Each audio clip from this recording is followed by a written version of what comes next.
नमस्कार दोस्तों, मैं राहुल और आपका स्वागत करता हूं अपने फार्मेसी चैनल में, राहुल फार्मेसी में।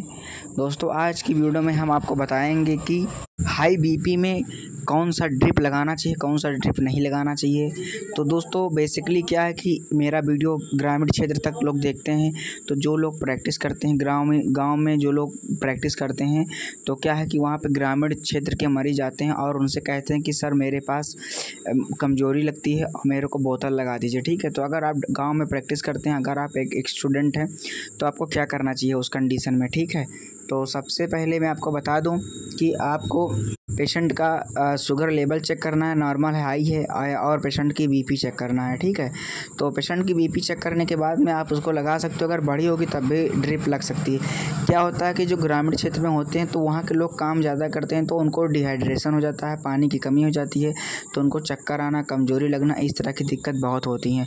तो ऐसे में वो आपके पास अगर आते हैं तो आप उनकी हेल्प करें अच्छे से। ठीक है, तो चैनल को अगर सब्सक्राइब नहीं किया अभी तो सब्सक्राइब कर लीजिए। मैं आपको बहुत कुछ सिखाऊंगा इसके माध्यम से, इस चैनल के माध्यम से, तो आप चैनल को सब्सक्राइब ज़रूर कर लीजिए। ठीक है, चलिए बात करते हैं। देखिए, अगर कोई ग्रामीण पेशेंट आपके पास आता है और कहता है कि सर मेरे को चक्कर आता है, कमज़ोरी लग रही है और मेरी बीपी बढ़ी रहती है, तो ड्रिप लगा दीजिए। ठीक, तो उस कंडीशन में आपको बीपी चेक करने के बाद में आपको मरीज को बोतल जो लगाया जाता है वो होता है D5 डेक्सट्रोज करके। ठीक है, जो बोतल बीपी बढ़ने में लगाई जाती है वो D5 ही लगाई जाती है, और REL, DNS, ANS ये सब नहीं लगाई जाती हैं।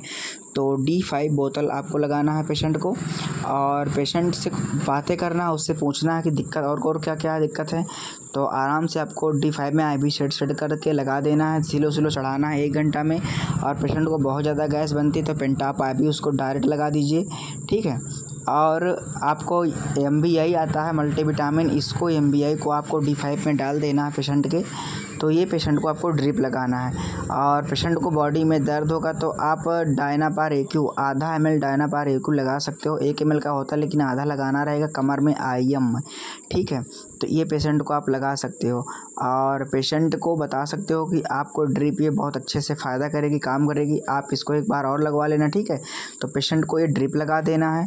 और कभी कभी इंजेक्शन मोनो से 1 ग्राम डाल सकते हो, लेकिन कोई ज़रूरी नहीं है। अगर पेशेंट ग्रामीण है और कमज़ोरी ही बता रहा है तो आप MBI D5 में डाल करके MBI लगा सकते हो। ठीक है, और पेंटाप IV लगा सकते हो। ठीक, और पेशेंट को पूछ लीजिए गैस वगैरह बनती है तो उसको कोई सिरप दे सकते हो, यूनिनजाइम में या अरिस्टोजाइम सिरप 10 ml सुबह शाम दे सकते हो।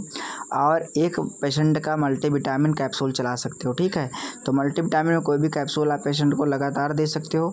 उससे क्या होगा कि बोतल लगवाने के बाद में वो अपने घर पे खाते रहेंगे तो उनको कमज़ोरी नहीं महसूस होगी। ठीक है, तो ये काम आपको करना है। तो 15 से 20 दिन तक आपको पेशेंट को मल्टीविटामिन कैप्सूल्स खिलाना है, तो पेशेंट को 100% आराम हो जाएगा। ठीक है, और अगर आप मेरा वीडियो यहाँ तक देख लिए हैं तो प्लीज़ आप पूरा देख लीजिए, और दाहिने साइड में सब्सक्राइबर का बटन है तो आप सब्सक्राइब जरूर कर लीजिए।